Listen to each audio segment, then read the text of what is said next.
Շարունակվում է առավոտ լուսով վիքենդը եւ սիրով պետք է ներկայացնենք մեր այսօրվա առաջին հյուրին մեր տաղավարում է Ռոզի Ավետիսովան, դերասանուհի,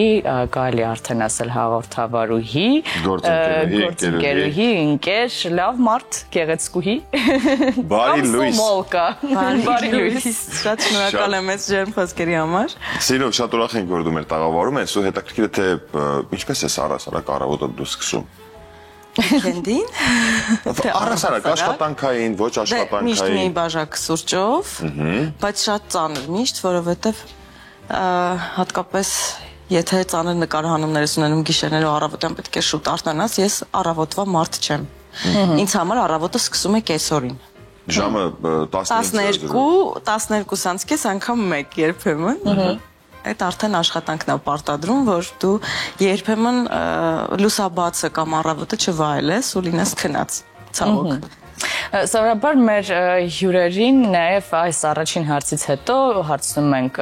երեխաները, ընտանիքը, ինչպես է նրանց առօրյան առավոտը միասին սկսել է քո դեպքում, քո ինստագրամյան էջից եւ շատ վաղուց մենք գիտենք, որ դու կատվասեր ես։ Ինչպես է կենթանասերի կյանքը առհասարակ անցնում, ինչպես է այդ օրը դասավորվում նրանց շուրջ նաև, որովհետև կատուների դեպքում նրանց շուրջ է դասավորվում։ Բարդ, որովհետև երբեմն դու կարող ես առասարակ գիշերը չքնել, որովհետև իրենք խաղում են։ Երբ առավոտ արթնանում ես, կապ չունի, դու դեռ արթուն ես, թե չէ պիտի իրենց սիրես անպայման, որովհետև իրենք գերակտիվ են ու քեզ այդ ընթացքում հասցրել են կարոտել։ Ու երբ երկուսն են, ոչ թե մեկը, այդ արդեն կրկնակի բարդ է,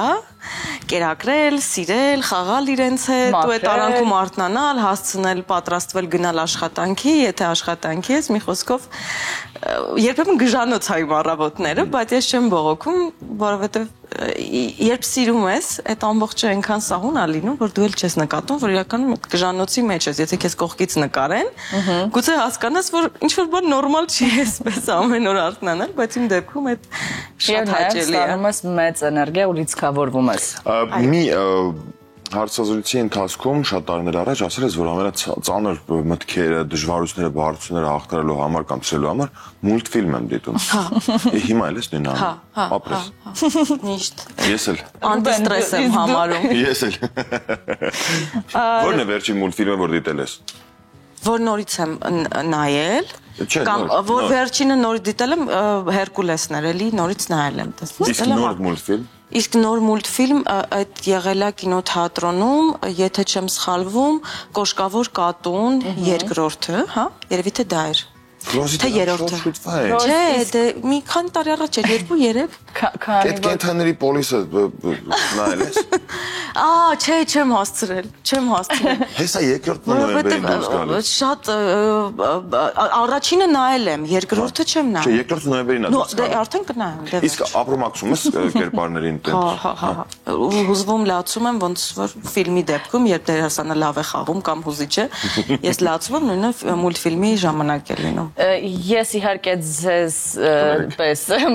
մուլտաման չեմ, բայց փոխադարձ հուզվելու մասով եւ քանի որ խոսում ենք կատուներից, հետո հասանք Կոշկավոր կատվին, ուզում եի հարցնել դու նայել ես Flow-ը, հոսքը։ Իհարկե նայել եմ, փառատոնի շրջանակներում, այստեղ ռեանիմանիայի շրջանակներում նայել եմ ու շատ տպավորված եմ ու շատ ուրախ եմ ու հետո նաև երբ Օսկար շահեց դրանից հետո գիտեմ որ շատերը սկսել էին սև կատու որդեգրել ու այդ փաստի համար ես այնքան երջանիկ էի անիմացիոն ֆիլմ է, այս դեպքում դա մուլտֆիլմ չէ, ավելի շատ անիմացիոն ֆիլմ է։ Դե լավ, փակելով կատուների թեման, թե չէ ինձ էլ չի լինի կանգնեցնել, մենք երկու կատվասերներով ենք այստեղ։ Կանք առհասարակ կարիերային, ոչ միայն թատրոն։ Թատրոն, չէ, մենակ թատրոն չէ, գանք թատրոն, կինո, հեռուստատեսություն, այսօր ինչ զբաղվածություն ունենք։ Այսօր ունեմ սերիալում, 10 մասանոց սերիալում զբաղվածություն, որի փակագծերը դեռ իրավունք չունեմ բացելու, բայց շատ շուտով Վաղը։ Այդքան շատ շուտով,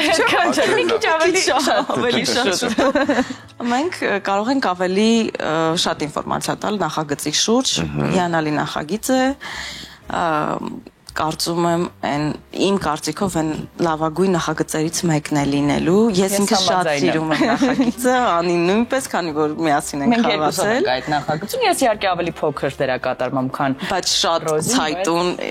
դերով, շատ սիրուն դերով եւ չգիտեմ, մենք բոլորը սիրում ենք նախագիծը, շատ կարեւոր մի բան է, ու ինձ թվում է այդ հաջողության գրավականներից մեկն է։ Իսկ հեռուստատեսության եւ թատրոնի զբաղվածությունն ինչպիսին է այսօր քեզ մոտ։ Հեռուստատեսությունում չունեմ զբաղվածություն, թատրոնում շատ։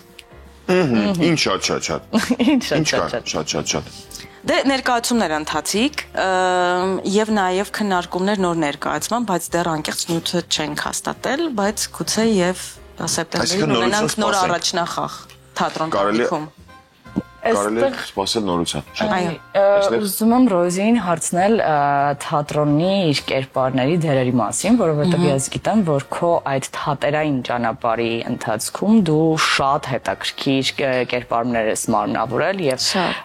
շատ վառ, շատ խորքային, որը կառանձնացնես նրանցից, որովհետև բավականին այսպես բազմաբովանդակ է եղել ցանկը։ Երևի թե վերջին տարիներին Նատալին, Ֆրանսուազ Սագանի մի քիչ արև պաղջերի մեջ վեպի հերոսուհուն եւ Քամելազար Տիկնոջը իհարկե։ Իրեն չեմ կարող չառանձնացնել, որովհետեւ ներկայացումը ինձ համար հատուկ նշանակության է եւ դերը հատուկ նշանակության է։ Ինչու հենց այդ երկուսը, ինչն են այսպես առանցքայինը։ Ֆրանսուազ Սագանի դեպքում, որ այդ ֆրանսիական սիրուն մթնոլորտը, այդ կնոջ տեսակը, որը որ վերացող տեսակ է եւ դու մարմնավորում ես այդ կերպարին, որ ասեմ, որ սարսափելի սիրում եմ մահացող հերոսուհիների, սարսափելի։ Ես հենց տեսնում եմ հերոսուհին մահանում, ասում շատ լավն է, ես ակ խաղամ, չգիտես ինչ-որ շատ տարօրինակ ֆետիշ ունեմ, չեմ կարող ասել ինչու։ Ու եւ Նատալին է այս դեպքում մահացող հերոսուհի եւ Քամելազար Տիկինը։ Եվ ես ուրախ եմ այդ կապակցությամբ։ Այո, ես ամեն անգամ մահանում եմ եւ նորից ծնվում։ Իսկ թատրոն եւ կինո այս համատեքստում սովորաբար միշտ դերասաններին հարցնում են որ մեկը, ես վստահ եմ, որ դու չես։ Կամ ինչի եմ վստահ, գուցե առանձնացնես։ Կամ ինչ առանձնահատկություններ ունեն մեկը մյուսից տարբեր։ Երբեմն ինձ թվում է առանձնացնում եմ, երբեմն ինձ թվում է, որ ես առանց թատրոնի, որ թատրոնը առաջնային է ինձ համար, բայց հետաքրքիր է, երբ չեմ ունենում նկարահանումներ եւ երբ չեմ ունենում կինո, մի խայտարակ կարոտ եմ ունենում նաեւ այդ process-ի ու հետո հասկացա, որ ամեն դեպքում առանձին տեղերում են իրենք ինձ համար եւ ես առանձին ձևով եմ արտահայտվում այնտեղ ու այնտեղ ու չեմ կարող հիմա հստակ ասել այո թատրոն կամ այո կինո, երկուսն էլ երևի թե։ Իսկ կերպարների հետ նույնականանալը եւ կերպարներին հրաժեշտ տալը հեշտ է ստացվում։ Շատ հեշտ։ Իսկ ավելի հեշտ հրաժեշտ տալը թե նույնականացման գործընթացը։ Ավելի ոչ պրոֆեսիոնալ խոսքով ասենք դերի տակ ես մնում թե դուրս ես գալիս շուտ։ Չեմ մնում ու չեմ հասկանում այդ ինչ է, որովհետև ես երբ գնացի կուլիս, օրինակ ներկայացման դեպքում, արդեն ծափերը հնչեցին, վերջացավ այդտեղ պատմությունը, այսինքն գնաց այդ հերոսուհին, գալիս եմ ես։ Նույնը ֆիլմում նկարահանումներս ավարտվեցին կամ չգիտեմ, ստոպ եղավ, տեսարանը ավարտվեց, հերոսուհին գնաց, Ռոզին մնաց։ Այդ շատ հեշտ է ինձ մոտ, ես չեմ հասկանում։ Այդ դերի տակ process-ները, որ ասում են, իրականում դա գուցե լինի այն դերասանների հետ, օրինակ հոլիվուդյան տարբերակով, որ 6-8 ամիս իրենք պատրաստվում են դերին, ֆիզիկապես, հոգեպես, ինչ որ շատ հատուկ պատրաստվածություն են ունենում, գուցե այդ ժամանակ, այո, մարդու մոտ ինչ որ մի բան, որտեվ դա դառնում էր առօրյայի մի մաս, այսինքն ուղղակի հոլիվուդը չգիտի, որ 8 ամսվա ընթացքում կարելի է 8 պրոյեկտ նկարել։ Այդ 8 պրոյեկտները, որ նկարում ենք ախր, չենք հասցնում այդ։ Կարծում եմ Հոլիվուդը այդպես աներ կտարային որակը ինչ որ մենք, բայց եկեք չխոսենք տխուր բաներից։ Լավ, մենք կարծես ինձ տպավորություն ամեն ինչ շատ լավ է, բայց լինում են չէ՞ դեպքեր, որ շատ վատ է ամեն։ Այն որ ամեն ինչ վատ է ստացվում։ Այն որ դուրը բաց ես թողնում, չգիտեմ, գազօժախը չես անջատում, դերեր չես ստանում, կամ ստանում ես շատ վատ է նկարահանումը ընթանում, կամ ճգնաժամ ես ապրում։ Այո, մի բառով ասած ճգնաժամային, թե հոգևոր առումով, թե նաև ոչ միայն առօրյան իր անհաջողություններով հանդերձ, ինչպես ես կարողանում հաղթահարես։ Վստահ որ յուրաքանչյուրիս մոտ դա լինում է, բայց ինչպես ես դու հաղթահարում այդ ամենից դուրս գալու համար։ Երևի տանը ու փիսոների հետ իրանք շատ են օգնում այս հարցում։ Մեկ է Կոշկավոր կատուի մուլտֆիլմը։ Հա, մեկ էլ մուլտերը։ Իրանք օգնում են, որ ես բալանսի գամ, ցանկացած Թե գիրք ես կարդում։ Եթե շատ խորը այդպես ինչ որ ճգնաժամի մեջ եմ, գուցե գիրք էլ չկարողանամ կարդամ կամ ֆիլմ էլ չկարողանամ նայեմ, չկարողանամ կենտրոնանալ ինչ որ բանի վրա։ Ավելի կենտրոնանամ ինքս իմ ներսում, ինչ որ բաներ քանդեմ, այնտեղ նայեմ, սկսեմ դասավորել։ Շատ արագ հասկանում եմ, որ դա ասում եմ, լավ, մի րոպե, հիմա ինչ ենք անում, սենց ենք անում, սենց ենք անում։ Այսինքն դա արդեն կյանքի փորձից է, տարիքից է, որ արդեն մեծ փորձ ունենք։ Նմանատիպ։ Դրա ժամանակ չկա ծախսելու։ Այո, վերադառնանք դարձյալ աշխատանքային դաշտին, հետաքրքիր է նաև թե ինչպես է ընտրությունը կայացնում նախագծերի եւ ֆիլմերի եւ ներկայացումների, ինչն է քեզ համար այդ կարևոր թիրախը, որ պետք է բավարարվի նախքան որոշում կայացնելը։ Համաձայնություն տալը։ Պատասխանելուց առաջ, որովհետեւ շատ ճկուն պրոդյուսերներ կարող են մեզ դիտել ու օգտվեն այդ գործիքից։ Իրականում տարօրինակ կերպով ասեմ, որ ես նախագծերը ինտուիտիվ եմ ընտրում։ Ինչ որ մի բան ներքուստ ինձ կարող է հուշել, որ քեզ թվում է մի բան է, չի, բայց լավ է։ Հիմա ավելի դժվար եմ ընտրում, քան առաջ, հիմա ուզում եմ, որ ոչ միայն դերին եմ նայում, որ լավն է, ես խաղալու բան ունեմ, չգիտեմ, օքեյ, այսքան հոնորար ունեմ, այս ունեմ, այնն, այլ նաև նախագիծը լավը լինի, սցենարը լավը լինի, ասելիքը լավը լինի։ Միայն քո դերակատարությունը։ Միայն իմ դերակատարումը ինձ չի բավարարում, զուգընկերներս լավը լինեն, որտեվ ես հասկացել եմ, որ միայն ինձնով չի պայմանավորված ոչ մի նախագիծ։ Ու մեկի շուրջ չի կարող կառուցվել շատ լավ բան։ Այդ տարբեր մարդկանց սինթեզն է, տարբեր աշխատանքների լավ արված աշխատանքների սինթեզն է, բայց առաջնային ինձ համար իհարկե սցենարն է, երևի թե եթե մենք դիտարկենք կինո կամ հեռուստասերիալ, սցենարը պետք է սցենարային հիմքը շատ պինդ լինի, որի վրա դու կարողանաս ճիշտ բան կառուցել։ Թատրոնում այդ շատ ավելի հեշտ է, որովհետև դու դաս արդեն իսկ լավ նյութեր ես ընտրում դասական եւ դրա վրա հենվելը, այսպես ասած, քո այո, ֆունդամենտը շատ ավելի պինդ է ու իր վրա ավելի շատ բան կարող ես անել։ Շատ լավ,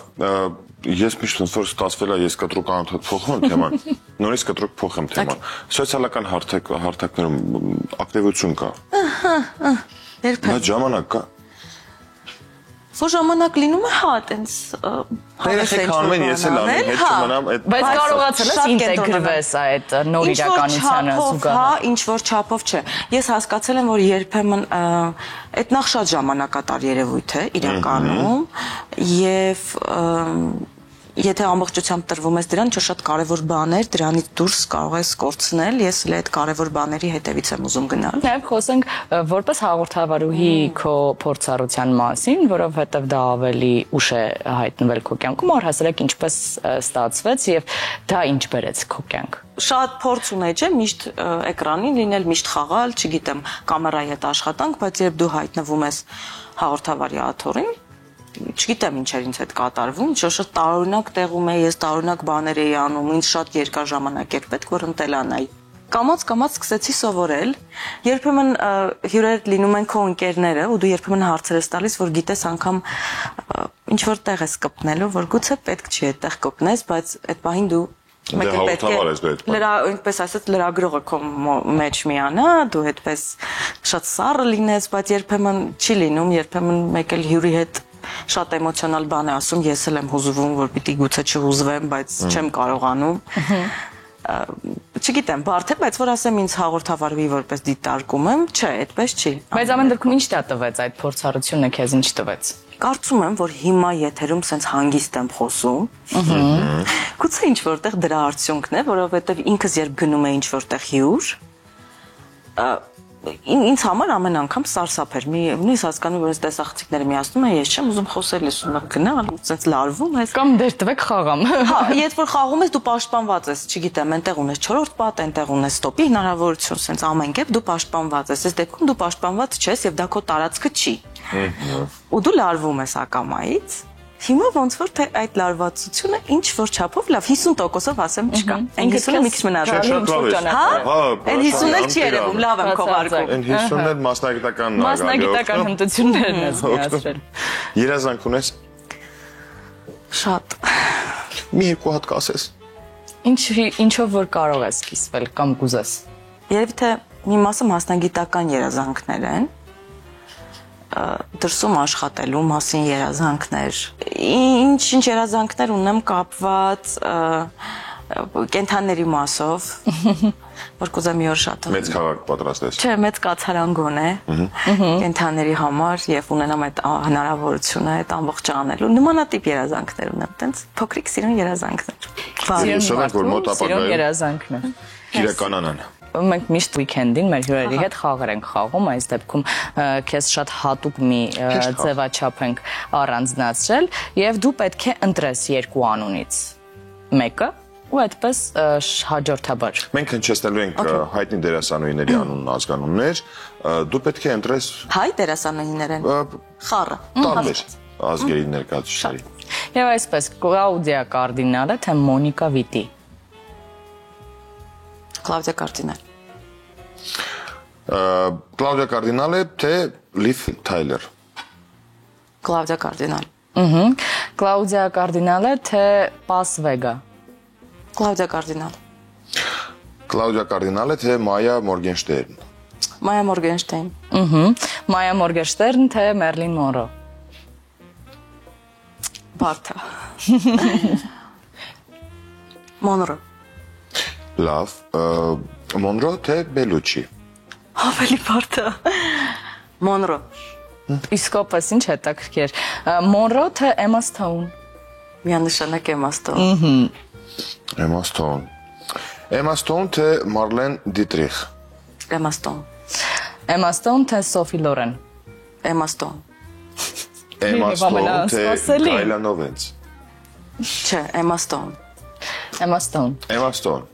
Մենք քեզ մաղթում ենք ավելի մեծ հաջողություններ, քան այս պահին ունի Էմա Սթոունը։ Էմա Սթոուն։ Այո, նրա խաղացանկից էլ ավելի հետաքրքիր կերպարներ։ Շատ ուրախ ենք, որ մեզ հետ սկսեցիր, քո